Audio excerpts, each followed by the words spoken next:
काही दिवसांपूर्वीच राज्याचे उपमुख्यमंत्री अजितदादा असतील,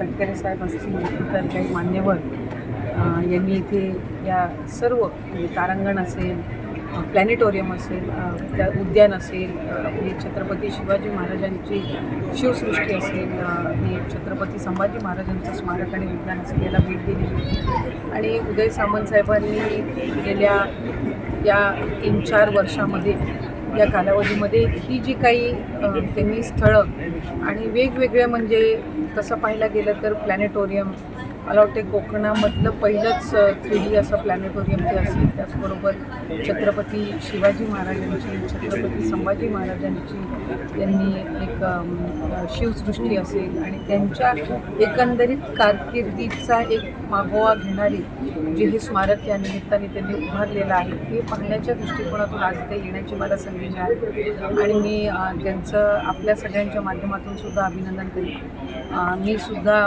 अनेक वेळेला एक लोकप्रतिनिधी म्हणून काम करत असताना वेगवेगळ्या मतदारसंघामध्ये जे आपले सहकारी मंत्री किंवा लोकप्रतिनिधी, आमदार किंवा खासदार मोठे असतात, यांनी आपापल्या जी काही त्यांची दूरदृष्टी असते किंवा त्यांची जी संकल्पना असते त्यातून काय मतदारसंघासाठी विकासात्मक ते करतात याचं एक कुतूहल नेहमीच असतं.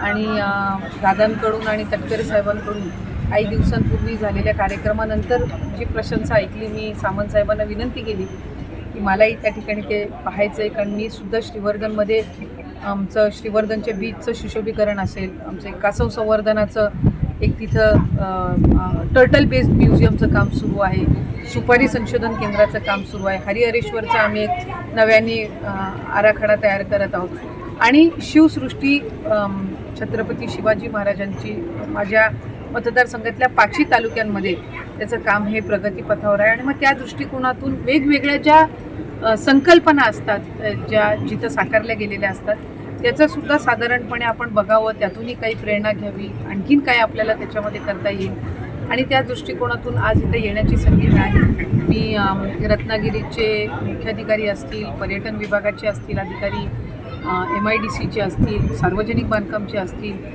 यांचे या निमित्ताने मी अभिनंदन करीन.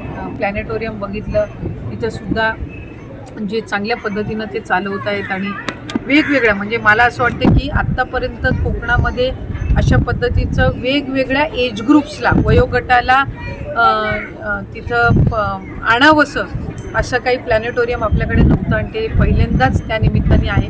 दुसरी एक अतिशय मला जी गोष्ट तिथं भावली ती म्हणजे रत्नागिरीचं वैशिष्ट्य जे आहे, जी मंदिरं असतील किंवा जी स्थळं असतील, स्मारकं असतील, त्याची एक चांगली प्रतिकृती, अशी एक संबंध त्यांनी जे एक दालन त्याचं एक स्वतंत्र तयार केलेलं आहे.